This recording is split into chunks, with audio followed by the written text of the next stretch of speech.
Hi friends, வணக்கம். Welcome to my channel Sushmita life style. பாருங்கள், monthly budget வந்து 20,000 ரூபாய்க்கு வந்து போட்டிருக்கேன். பாருங்கள், வாடகை வீட்டில் இருக்கிறவங்க வந்து மாதம் வந்து எவ்வளோ செலவாகுது, என்னென்னத்துக்கெலாம் எவ்வளோ செலவு பண்ணலாம் அப்படின்னு சொல்லிட்டு ஒரு லிஸ்ட்டு போட்டிருக்கேன். பாருங்கள், இது வந்து கரெக்டாக இருக்கா இல்லையா அப்படின்னு சொல்லிட்டு மறக்காமல் கமெண்ட் பண்ணுங்கள்.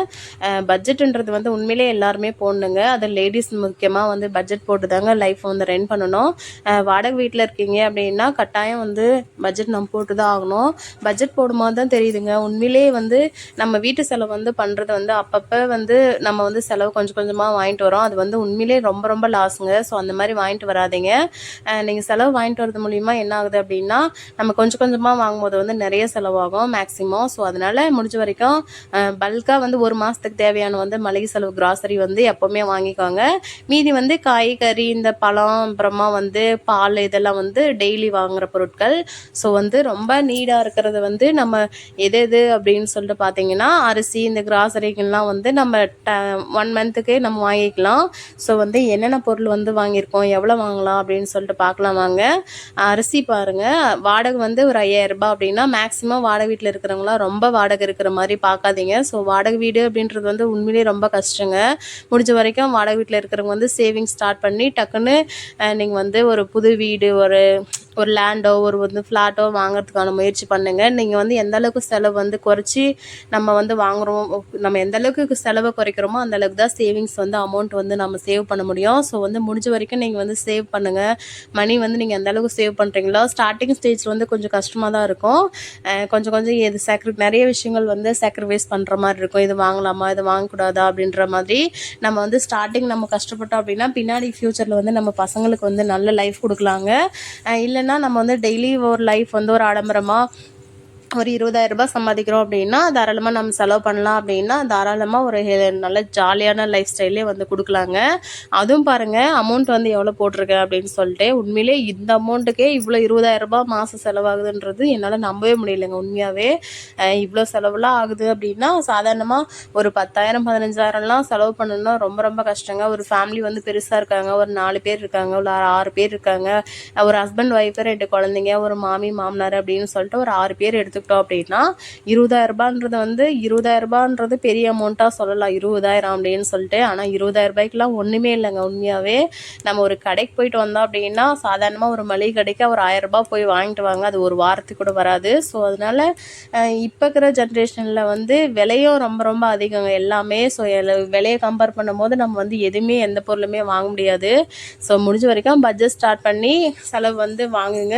அது லேடிஸ்க்கு ஒரு அட்வைஸ் என்ன அப்படின்னா, முடிஞ்ச வரைக்கும் வீட்டு செலவுங்க எதுவாக இருக்கட்டும், வீட்டு மந்த்லி செலவாகிறது எல்லாமே பட்ஜெட் போட்டு லைஃப் ரன் பண்ணுங்கள். அது இல்லாமல் ஜென்ஸ்கிட்ட வந்து நீங்கள் இந்த செலவு வாங்கிட்டு வா, அது வாங்கிட்டு வா, இது வாங்கிட்டு வா நம்ம சொன்னோம் அப்படின்னா அவங்க வந்து மொத்தமாக வந்து வேணும்னு கேட்குறாங்களேன்னு சொல்லிட்டு வாங்கிட்டு வருவாங்க. அவங்க வந்து குடும்ப கஷ்டம், நம்ம வந்து சேவ் பண்ணணும் மணின்ற ஐடியா அவங்களுக்கு வராது. எங்கள் பாட்டி எங்களுக்கு சொல்லி கொடுத்த விஷயம் என்னன்னா, எங்கள் அம்மாவுக்கு வந்து எங்கள் பாட்டி சொன்னாங்களாம், எந்த ஒரு செலவு வாங்கிட்டு வரதா இருந்தாலும் ஆம்பளைங்கிட்ட வந்து ஜென்ஸுங்கிட்ட வந்து சொல்லி நம்ம வாங்கிட்டு வரக்கூடாது, நம்மளா தான் போய் வாங்கிட்டு வரணும் அப்படின்னு சொல்லிட்டு சொன்னாங்களாம்.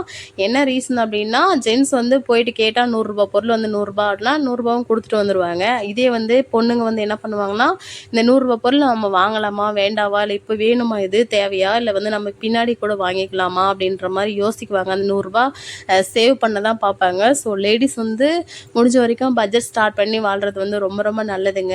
எவ்வளோ அமௌண்ட் வந்து இது வரைக்கும் செலவாயிருக்கு, என்னென்ன செலவுலாம் வாங்கலாம், எது வந்து கம்பல்சரி நம்ம வாங்கியே ஆகணும் அப்படின்றதெல்லாம் பார்க்கலாம் வாங்க. 20,000 ரூபாய்ன்றது வந்து பெரிய அமௌண்ட்டு தாங்க. ஆனாலுமே செலவுங்க பாருங்கள் எவ்வளோ வந்திருக்கு அப்படின்னு சொல்லிட்டு. ஒரு வாடகை வீடுன்னு பார்த்தீங்கன்னா மேக்ஸிமம் முடிஞ்ச வரைக்கும் ஒரு 5,000 4,000லேருந்து ஒரு 5,000 6,000த்துக்குள்ளே வாடகை இருக்கிற மாதிரி பார்த்துக்கோங்க. 5,000 ரூபாய் அப்படின்னா அரிசி வந்து ஒரு 1,000 ரூபாய், அரிசி வந்து ஒரு சிப்பம் எடுத்துக்கலாம். 25 கிலோ 1,000 ரூபாய் அப்படின்னா ஒரு 20 கிலோ 50 ரூபாய் அரிசி அப்படின்னா 1,000 ரூபாய் வருமா.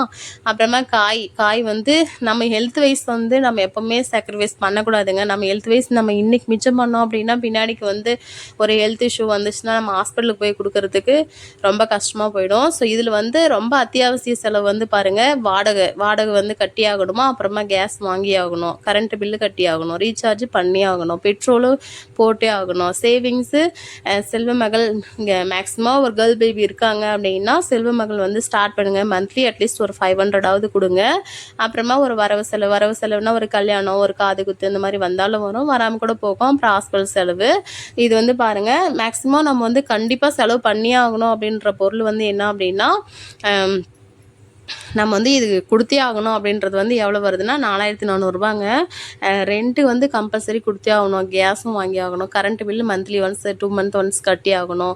ரீசார்ஜு இந்த காலத்தில் வந்து ஃபோன் எல்லாருக்கிட்டையுமே இருக்குது. ஸோ டிவிக்கு வந்து ரீசார்ஜ் பண்ணணும், 2 ஃபோன் ரீசார்ஜ் பண்ணணும் அப்படின்றதெல்லாம். ஸோ ஓவராலாக அமௌண்ட் வந்து எவ்வளோ வந்திருக்கு அப்படின்னு சொல்லி பார்த்தீங்கன்னா, பாருங்கள், ஒவ்வொன்றா கால்குலேட் பண்ணிகிட்ருக்கேன். எவ்வளோ வந்து அலாட் பண்ணியிருக்கு அப்படின்னா, வாடகைக்கு வந்து 5000, அரிசி 1000, காய் வந்து 1000, கறி வந்து 2000 ரூபாய்க்கு, கிராசரி வந்து 2000, பாருங்கள் 19300 வருதா. எல்லாமே பாருங்கள், ஃப்ரூட்ஸ் வந்து 1000 ருபீஸு, கரண்ட் பில்லு 500 வந்தாலும் வரும், மிச்சமாகவும் வரும். ஸோ முன்ன பின்ன இருக்குது அப்படின்னா நம்ம இருக்கிற அமௌண்ட்டு முழுசாக செலவு பண்ணாமல் கொஞ்சம் சேவ் பண்ணி வச்சோம் அப்படின்னா, கொஞ்சம் ஆல்டர்னேட்டிவாக கொஞ்சம் முன்ன பின்ன இருந்துச்சுன்னா அப்போ நம்ம சமாளிக்க முடியும். ஃபைனலாக அமௌண்ட் வந்து பாருங்கள் 2200 செலவாயிருக்கு. செலவு பண்ணல, மிச்சம் ஆயிருக்கு. 17800 ஓவராலாக அமௌண்ட் வந்திருக்கு. இது பாருங்கள் எவ்வளோ அலாட் பண்ணியிருக்கேன்னு சொல்லிட்டு. முடிஞ்ச வரைக்கும் கேர்ள் பேபி இருந்தால் சேவிங்ஸ் வந்து ஸ்டார்ட் பண்ணுங்கள். இது வந்து ஆக்சுவலாக இது ஒரு பட்ஜெட்டாக, இது வந்து ஒரு ஃபேமிலி பட்ஜெட்டு. நம்ம இதுவே வந்து நம்ம வந்து சேவ் பண்ணணும், ஏதாவது ஒரு சீட்டு கட்டணும் அப்படின்னு சொல்லிட்டு பார்த்தீங்கன்னா, ஒரு வாடகைக்கு வந்து 5000 அப்படின்னா அது வந்து அத்தியாவசிய செலவு செஞ்சே ஆகணும், கொடுத்தே ஆகணுன்ற மாதிரி. வீட்டு செலவு வந்து ஒரு 6000 அலாட் பண்ணிக்கோங்க அப்படின்னா ஒரு 11000 வந்துச்சா. அதுக்கு மேலே அந்த அத்தியாவசிய செலவு என்னது, நம்ம பெட்ரோல் போடுறது, ரீசார்ஜ் பண்ணுறது, அப்புறமா கேஸ் வாங்குறது, அப்புறமா செல்மகள் சேமிப்பு, அப்புறமா ரெண்ட்டு, அதெல்லாமே வந்து கம்பல்சரி கொடுக்குறது. அது வந்து ஒரு 4500 அப்படின்னா ஓவராலாக எவ்வளோ வருது அப்படின்னா 11000, 15500 வருதா. மீதி வந்து 4500 சேவிங்ஸ். 4500 நம்ம ஏதாவது ஒரு சீட்டு கட்டிட்டோம் வந்தோம் அப்படின்னா, ஒரு சீட்டு வந்து மாதம்னா ஒரு 4500, 5000 வந்து கொஞ்சம் மிச்சம் பண்ணி நம்ம செஞ்சோம் அப்படின்னா 12 மாதத்துக்கு 60000 நமக்கு சேவிங்ஸ் இருக்குங்க. இதுவே வந்து 5 வருஷத்துக்கு 3 லட்ச ரூபா சேரும். ஸோ 3 லட்ச ரூபான்றது வந்து பெரிய அமௌண்ட்டு. நம்ம அன்னன்னைக்கு செலவு பண்ணோம் அப்படின்னா அப்பப்பவே செலவு ஃபுல்லாகவே முடிஞ்சிடும். ஸோ முடிஞ்ச வரைக்கும் சேவிங்ஸ் ஸ்டார்ட் பண்ணுங்கள். இருக்கிற அமௌண்ட்டு முழுசாக செலவு பண்ணாதீங்க. அது இல்லாமல் லேடிஸ் முக்கியமாக என்ன சொல்கிறேன் அப்படின்னா, லேடிஸ் வந்து நீங்கள் செலவு எல்லாமே நீங்கள் கூட போய் வாங்கிட்டு வர பாருங்கள். அதுவும் இல்லாமல் இந்த காலத்தில் வந்து 2 பேருமே சம்பாதிச்சாதாங்க வாழ முடியும். உண்மையாகவே லேடிஸாக இருக்கட்டும், ஜென்ஸாக இருக்கட்டும். ஸோ ஒருத்தருக்கு ஒருத்தர் வந்து சப்போர்ட்டிவாக, ஜென்ஸால் முடிஞ்ச வரைக்கும் அவன் சம்பாதிக்கிட்டோம், நம்ம வந்து சம்பாதிக்கிறது நம்ம வந்து வீட்டுக்கு தேவையானது வாங்க யூஸ் ஆகும். முடிஞ்ச வரைக்கும் மளிகை செலவு, கிராசரி ஐட்டம்ஸ்லாம் அப்பப்போ கொஞ்சம் கொஞ்சமாக வாங்கிட்டு வருது, இந்த வாரத்துக்கு ஒரு டைம் போய் வாங்கிட்டு வரதுலாம் வேணாம். ஸோ அது மூலிமா நிறைய செலவு தான் ஆகுமே தவிர லாபம் வராது. முடிஞ்ச வரைக்கும் வீக்லி ஒன்ஸ் வந்து வாங்காதீங்க.